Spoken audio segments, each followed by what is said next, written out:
Hello students, कैसे हैं आप सब लोग। तो हम लोग वॉल्यूम थर्ड पे आ चुके हैं। इसके अंदर मैं आपको जो पहला और दूसरा चैप्टर है यानी कि फाइनेंशियल स्टेटमेंट्स और फाइनेंशियल स्टेटमेंट्स एनालिसिस, इन दोनों का एक कंबाइन एमसीक्यू कराऊंगा। और क्योंकि इससे एमसीक्यू काफी कम आते हैं तो मैं 20 एमसीक्यू करा रहा हूं दोनों चैप्टर के मिला के। कंपैरेटिव और कॉमन साइज स्टेटमेंट से एमसीक्यू नहीं पूछे जाते, एक ही क्वेश्चन आता है फॉर 4 मार्क्स का। कंपैरेटिव या कॉमन साइज बैलेंस शीट या इनकम स्टेटमेंट, और फिर रेशियो और कैश फ्लो के एमसीक्यू कराऊंगा। तो होपफुली आपने फाइनेंशियल स्टेटमेंट्स और उसका एनालिसिस अच्छे से पढ़ लिया होगा लाइव क्लास के अंदर। अब चलते हैं एक एक करके इसके एमसीक्यू बनाते हैं और आप भी बताना आउट ऑफ 20 कितने एमसीक्यू सही हैं। और मेजर क्वेश्चन थ्योरी के हैं, तो जो क्वेश्चन आपको लगे कि आपको नहीं आता उसको लिख के रख लेना ताकि फॉर एग्जाम रिवाइज कर सको।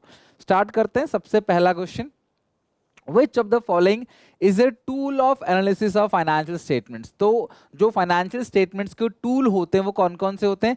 Cash flow statement of P and L, notes to accounts और बैलेंस शीट। ठीक है, तो which of the following is a tool of analysis of financial statement? तो ये चारों के चारों ही फाइनेंशियल स्टेटमेंट्स के टूल्स हैं। अच्छा, टूल्स पूछा गया है, सॉरी, ये चारों ही क्या है? फाइनेंशियल स्टेटमेंट्स हैं। और जो टूल है वो टूल कौन कौन सा? एक ही है, कैश फ्लो स्टेटमेंट ही अकेला टूल है। रेशियोज भी टूल होते हैं और कंपैरेटिव कॉमन साइज भी टूल होता है। तो टूल एक ही है cash flow, but financial statements ये चारों हैं। तो कौन सा टूल है? तो पहला ही टूल है cash flow. Which of the following is not a part of finance cost? जो फाइनेंस कॉस्ट है, इंटरेस्ट है, उसमें से कौन सा इंटरेस्ट का पार्ट नहीं है? बैंक चार्जेस नहीं है, इंटरेस्ट पे ऑन डिबेंचर्स है, इंटरेस्ट ऑन पब्लिक, कोई भी इंटरेस्ट है। Loss on issue of debenture मैंने पहले भी आपको सैंपल पेपर के अंदर भी क्वेश्चन आया था, ये मैंने बताया था वो पार्ट है। लेकिन बैंक चार्जेस जो है वो अलग है, वो फाइनेंस कॉस्ट का पार्ट नहीं है। Premium on redemption of debenture is shown in the balance sheet non current liability, यानी कि प्रीमियम ऑन डिबेंचर जो है वो other long term liability, non current liability के अंदर आता है। हमने ये भी पढ़ा था इश्यू ऑफ डिबेंचर में कि वो नॉन करेंट लायबिलिटी है, सैंपल पेपर में भी क्वेश्चन आया था, है क्या वो? Other long term liability. Which analysis, analysis है ये, ठीक है, which analysis when an sorry सही लिखा है, when an analyst analysis the financial statement of enterprise over a number of year, जहां पे नंबर ऑफ ईयर मतलब एक से ज्यादा साल की बात होती है उसको क्या बोलते हैं? हॉरिजॉन्टल। और हॉरिजॉन्टल क्या होता है? डायनामिक भी होता है, तभी वो एक से ज्यादा साल के लिए होता है। और जो वर्टिकल है वो स्टैटिक होता है। हॉरिजॉन्टल डायनामिक, एचडी मैंने याद कराया था। तो जो हॉरिजॉन्टल एनालिसिस है, ये dynamic, dynamic MIC dynamic analysis है, वो नंबर ऑफ इयर्स का हम उसके अंदर लेते हैं डेटा, एक से ज्यादा साल का डेटा लेते हैं। Freedom to choose of method of depreciation refers to which of the limitations of financial statement?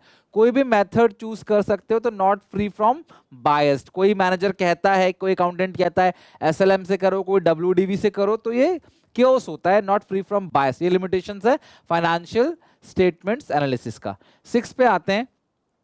Claim against the company not acknowledge as debt is shown as.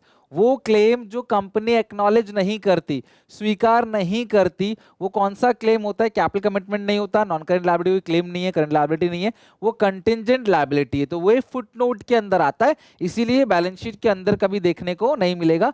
6 question का डी ऑप्शन करेक्ट है। 7 पे आते हैं। Which of the following is not shown as non current liability? Trade payable, obviously current liability, long term borrowing, deferred tax, long, ये सारा non current liability में आता है। Trade payable, long trade payable जो है वो करंट लायबिलिटी में आता है। 8th का आते हैं। Which of the following is tool of analysis? Tool कौन सा? ये बैलेंस शीट नहीं है, स्टेटमेंट ऑफ रेशियो एनालिसिस जो है वो tool of financial statements analysis है। The tool of analysis of financial statement which helps to assess the profitability, solvency and efficiency. बताओ वो कौन सा टूल है जो प्रॉफिटेबिलिटी, सॉल्वेंसी और एफिशिएंसी को बताता है? तो ऑब्वियसली वो रेशियोज एनालिसिस है। प्रॉफिटेबिलिटी रेशियो से प्रॉफिटेबिलिटी, सॉल्वेंसी रेशियो से सॉल्वेंसी, एफिशिएंसी एक्टिविटी रेशियो वगैरह से हमको पता चलता है, और short term liquidity, liquidity ratio से। तो रेशियोज है वो टूल, ठीक है। कॉमन साइज, कंपैरेटिव, ये सब वो टूल नहीं है तो सारे टूल, लेकिन वो टूल जो बताता है प्रॉफिटेबिलिटी, सॉल्वेंसी और रेशियोज है। 10th question. Dash is not a tool of analysis of financial, ratio है, कंपैरेटिव है, कैश फ्लो है, कॉमन साइज है। इनकम स्टेटमेंट टूल नहीं है, खाली स्टेटमेंट ऑफ P&L जो है वो फाइनेंशियल स्टेटमेंट्स है। मैच द फॉलोइंग, आपको मैच करना है। बैंक ओवरड्राफ्ट, तो बैंक ओवरड्राफ्ट करंट लायबिलिटी है, शॉर्ट टर्म बोरिंग के अंदर आता है। दूसरे का ए, कहीं है दूसरे का ए, तो सी और डी में से कोई आंसर होगा। ट्रेडमार्क क्या होता है? प्रॉपर्टी प्लांट इक्विपमेंट इंटेंजिबल्स होता है। थर्ड का बी, थर्ड का बी कहाँ, यानी कि डी ऑप्शन करेक्ट है। यहाँ पे क्वेश्चन 11 का डी ऑप्शन करेक्ट है। डी का पहले का जो है, पहले का है D, interest accrued investment, current asset, other current asset, और स्टोर और स्पेयर किसके अंदर आता है? करंट एसेट्स इन्वेंट्री के अंदर आता है। लेकिन जब आप रेशियोज पढ़ते हो तो उसमें करंट एसेट्स के अंदर नहीं लेते इसको, ना ही क्विक एसेट में। Debenture redeemable after 10 year from the date of issue are shown as non current liability, तो जो नॉन करेंट लायबिलिटी में लॉन्ग टर्म बोरोइंग के अंदर आता है ये। 13 trade payable of a company operating cycle, अच्छा ऑपरेटिंग साइकिल 18 मंथ्स है, पेमेंट 24 है, तो ये नॉन करेंट लायबिलिटी हो गया। ऑपरेटिंग साइकिल के अंदर अंदर जो होता है वो करंट लायबिलिटी है, उससे बाहर चला गया तो चेक करना है कि 12 से भी बाहर चला गया, तो 18 से बाहर चला गया 24, 12 से तो बाहर चला ही गया ऑलरेडी, तो ये नॉन करेंट लायबिलिटी है। 13 का बी ऑप्शन करेक्ट है। 14 पे आते हैं, फाइनेंशियल स्टेटमेंट्स आर प्रिपेयर्ड, ये एग्जामिनेशन का क्वेश्चन है, on the certain basic assumptions pre requisite, तो जो प्री रिक्विजाइट उसको पोस्टुलेट्स बोलते हैं, जो भी फाइनेंशियल स्टेटमेंट्स के बेसिक अजम्पशंस है उनको बोलते हैं प्री रिक्विजाइट अजम्पशन, वो पोस्टुलेट्स है, ध्यान रखना। 14 क्वेश्चन का सी ऑप्शन करेक्ट है। और मेजर बच्चे यहाँ गलती करते हैं, मैं श्योर नहीं हूँ ये पेपर मैथ है, सैंपल पेपर का क्वेश्चन, बट है ये सीबीएसई का ही क्वेश्चन। 15 पे आओ, trade receivable of a company expect to be receive 8 month, operating cycle 6 month है और ये 8 मंथ है, 6 से बाहर चला गया, हाँ बाहर चला गया, बट 12 से बाहर नहीं गया, इसीलिए ये क्या है? करंट लायबिलिटी है। तो इसको ट्रेड रिसीवेबल है, करंट एसेट, सॉरी लायबिलिटी नहीं है, करंट एसेट है, क्योंकि रिसीवेबल की बात कर रहा है, पेबल नहीं है। तो 15 का बी ऑप्शन करेक्ट है। 16 separate disclosure of cash flow arising from financing activity is important because they represent the extent to which expenditure have been made for resources intended to generate future income flows। यार जो sorry पहला statement पढ़ते हैं पहले, financing activity relate to long term funds and capital of enterprise, A correct है, पहला statement ठीक है। Separate disclosure of cash flow arising from financing activity is important because they represent the extent which expenditure have been made for resources and intended to generate future income। तो future income ना investing activity से आता है, ना कि financing से, तो ये गलत है, पहला स्टेटमेंट ट्रू है, दूसरा इनकरेक्ट है। तो 16 का कौन सा करेक्ट होगा? D, statement 1 correct, statement 2 incorrect, ठीक है। 17 पे आते हैं, cash and cash equivalent doesn't include, cash and cash equivalent के चेक के अंदर आता है, बैंक बैलेंस आता है, बैंक डिपॉजिट्स भी आता है, 12 महीने से ज्यादा बैंक डिपॉजिट्स है ना, बेसिकली डिपॉजिट्स है, वो भी आता है। इन्वेंट्री साफ साफ नहीं आता, तो 17 का D clear cut best option है, जो गलत है। Which of the following is not a limitations of financial statements analysis? कौन सा limitations नहीं है? It is just a study of the report of a company. It doesn't consider, ये तो है ही limitation. It ascertain the relative importance of different component of financial position of the firm। तो यार ये limitations कैसे हो गए? तो बताता है importance, बताता है अलग अलग components of financial position of firm। It may be misleading without the knowledge of changes in the accounting procedure followed by a firm। ये सारे के सारे limitations है, लेकिन जो सी वाला पॉइंट है वो एक तरीके से एडवांटेज है, वो लिमिटेशंस नहीं है।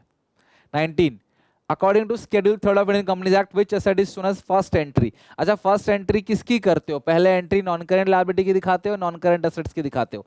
19 का ए नॉन करेंट एसेट्स, यानी कि एसेट साइड की बात चल रही है, व्हिच एसेट्स, लायबिलिटी तो पूछ ही नहीं रहा, तो कौन सा एसेट्स? नॉन करेंट एसेट पहले दिखाते हैं, फिर करेंट एसेट दिखाते हैं, तो non current assets first entry, ध्यान रखना। In common size statements item express as a percentage of, तो कॉमन साइज स्टेटमेंट में जो आइटम दिखाते हैं हम लोग express as a percentage of, तो ये कंपैरेटिव कॉमन साइज का क्वेश्चन है, गलती से इसमें आ गया है, तो आप बताओ जरा कॉमन साइज इनकम स्टेटमेंट में बेस किसको मानते हैं? Revenue from operations. और कॉमन साइज बैलेंस शीट में बेस किसको मानते हैं? टोटलिंग को। बस तो ये बेस ये है इस चैप्टर का, नहीं आ गया, ठीक है, अच्छा क्वेश्चन था तो हमने कर लिया, तो इसका डी होगा 20 का डी, ठीक है। तो ये रहे 20 के 20 क्वेश्चन का आंसर। एसपीसीसी ऐप में फ्री स्टडी मैट के अंदर ये मिल जाएगा आपको, एसपीसीसी ऐप जरूर डाउनलोड कर लेना। और बताओ मुझे आउट ऑफ 20 कितने क्वेश्चंस आपके सही गए, 20 में से ये आपको बताना है, ठीक है। तो आई होप कि ये चैप्टर हो गया आपका। मैं आपको रेशियोज करा दूंगा और साथ में करा दूंगा आपका थर्ड वाला मतलब आखिरी चैप्टर कैश फ्लो, और हमारा एमसीक्यू खत्म हो जाएगा पूरा का पूरा। आई होप कि आपको अच्छे से समझ आया चैप्टर, हेडिंग सब हेडिंग लिमिटेशंस अच्छे से लर्न कर लेना, फाइनेंस कॉस्ट के अंदर क्या क्या आता है, मटेरियल के अंदर क्या क्या आता है, बहुत इंपॉर्टेंट है इस चैप्टर के अंदर, ठीक है। तो चलो मिलते हैं नेक्स्ट क्लास में, till then take care, bye bye. I hope आप अच्छे से सारी चीजें पढ़ रहे हो, कोई दिक्कत परेशानी हो कमेंट्स में मेंशन करो, चैनल को सब्सक्राइब जरूर कर लेना। Till then take care, bye bye.